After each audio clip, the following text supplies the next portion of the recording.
Yeah, I would definitely say that. That's vitally important. The fact of the matter is, if we understand that safeguarding a healthy environment for our women automatically ups the quality, ups our nation, we'd be foolish not to. The only reason we don't do it, the only reason we're not liberated as a people today, is because our men and many patriarchal women are hanging on to, and with clenched fists, to this self-serving false sense of male privilege. It has not served us as a people. It has killed us as a people. It continues to sentence the entire planet to death. Right now, this planet is dying directly as a result of patriarchy. As a direct result of patriarchy. So there's no doubt in our mind. Not only do we need to accept and become comfortable, it should embarrass us, being the oldest people on the planet, that as women and men, our males and females are so underdeveloped that the blind allegiance to something that is proven deadly is something that they refuse to let go of. That should embarrass us. It should embarrass us that, on the grand scale, males have a hard time acknowledging their women without the insecure, childlike demeanor of, ooh, ooh, me too, me too.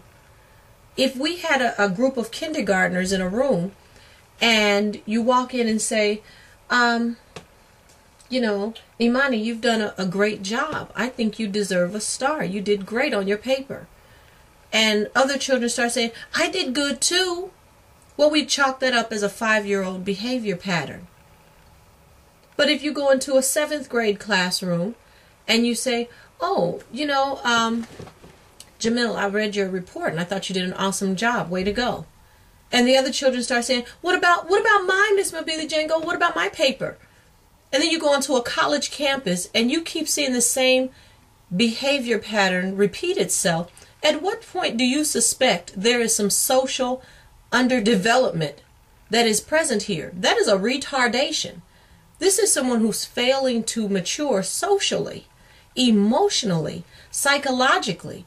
So what do we think when we turn around and say the head of our households, and all these congregational environments teach that?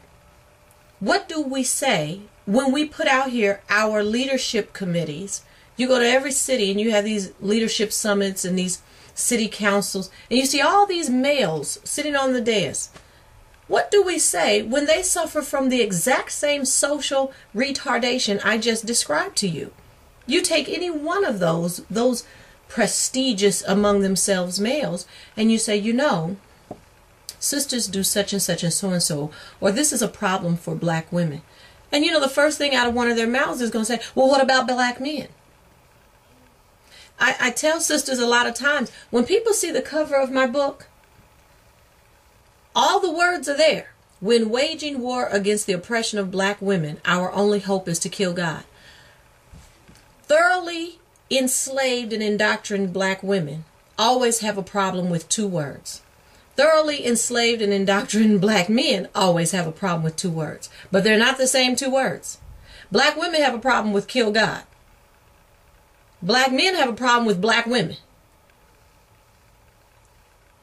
Why? The first thing out of a brother's mouth, I am not kidding you, Baba, I'm telling you, the first thing out of every brother's mouth, well, the black men got it hard. The oppression of black women, this is some feminist stuff. The black men, they get police brutality and this, that, and the other. This is true. This is true. If our black men killed the police the way they kill our women, then we'd be onto something. And I meant what I said.